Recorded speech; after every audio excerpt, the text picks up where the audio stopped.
Okay, so for another example on nonlinear simultaneous equations, we're going to do this pair of equations. Okay, so this first one here, you may not recognise it initially. Okay, is an ellipse. Okay, we won't go too much into depth into why that is an ellipse. We're just going to try and follow the process. Okay, and this second one here is a straight line. Okay, so let's label them equation 1 and equation 2. Okay, so essentially, remember what we're trying to do is we're trying to find the points of intersection between these two. Okay, so if I just bring this in here, you can see clearly our ellipse, the 4x squared plus y squared equal to 25, and the straight line, which is just x plus y is equal to 5. Okay, so just focusing on this, alright, what we need to do, alright, is we need to find this point of intersection here and this point of intersection here at 0, 5 and 2, 3. Alright, that's our whole aim, but we're going to show this algebraically. Okay, so first things first. I told you last video that we need to use the substitution method. Okay, the substitution method.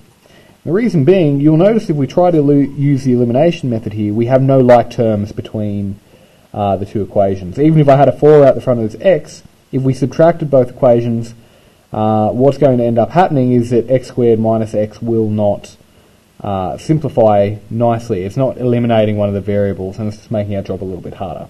Okay. However, we can use substitution. And remember, I told you that we can use substitution if we have it in the form of y equals something or x equals something when we're trying to solve these. Okay. So what we need to do is we need to rearrange one of these equations, okay, to try and get it in the form of y equals something. All right. I'm going to pick y rather than x. And I know which one I'm going to work with, right? And it's going to be the second equation. You'll notice that I'm not really going to try and work with this first equation here, because otherwise I'm going to have to end up square rooting and all that sort of stuff, and it's going to get really messy, and we just don't want to work with that. Okay, but this second one here, it's a linear equation, so that's rather easy for us to work with. Okay, to get it in the form of y equals, I just need to minus x from both sides, right? And now if I minus x from both sides, I end up with y is equal to 5 minus x. Okay, and this is still our equation 2.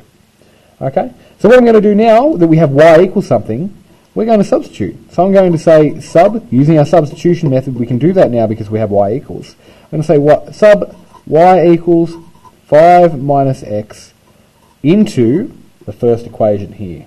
Okay, equation 1.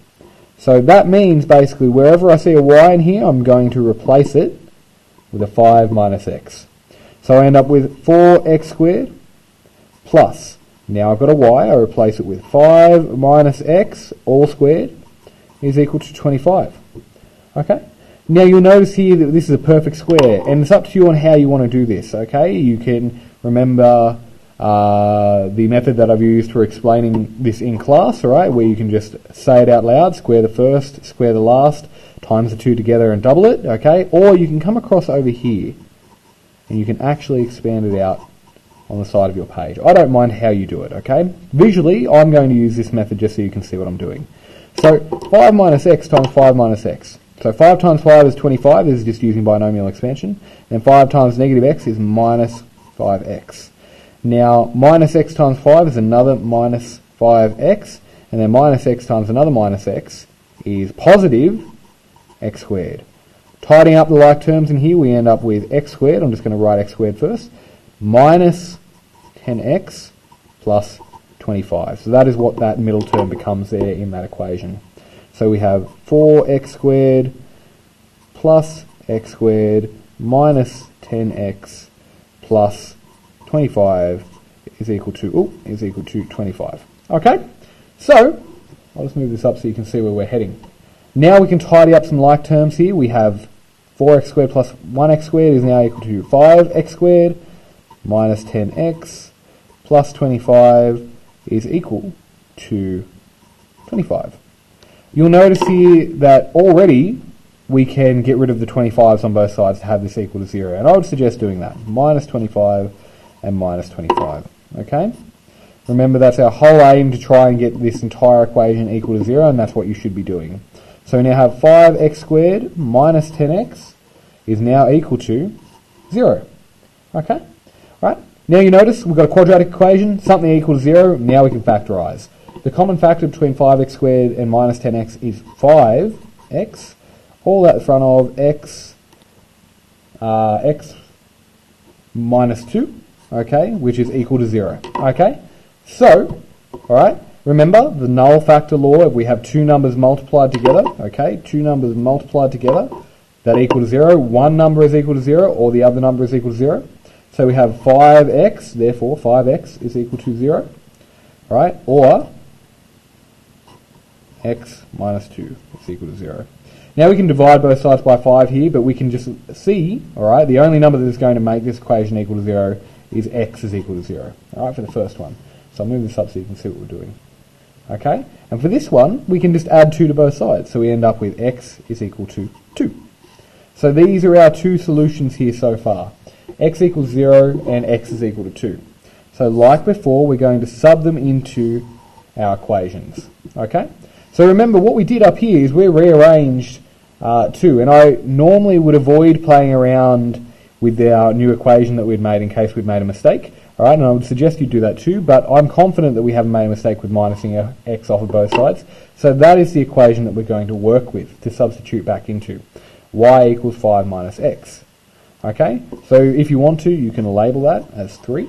Alright, so I am saying here, right, for my equation, y equals 5 minus x, we're subbing x equals 0 into 3, and subbing x equals 2, also into 3. Okay, so if we sub it into 3, which is this equation here, we end up with y is equal to 5 minus 0, so y is equal to 5. Okay, so our solution becomes, okay, x is equal to 0 and y is equal to 5. That is our point of intersection at the point 0, 5. And over here, okay, we do the same thing. We end up with y is equal to 5 minus 2, okay, which is equal to 3. So therefore our point of intersection happens at x equals 2 and y equals 3. So at the point 2, 3. Okay, right? And we can verify that, okay, which is exactly what we look at here. It happens at the point 0, 5 and 2, 3. Okay, so just remember that is essentially what we're doing when we're talking about these sorts of things. We're just finding the points of intersection. Okay, so this one required a little bit more work, a little bit of tidying up, and this is what I encourage you to do. Look for quadratic equations, look for things that we've worked with, use things in our toolkit so we can get to the answer that we need. Okay, so I hope this has helped, and I'll see you in the next one.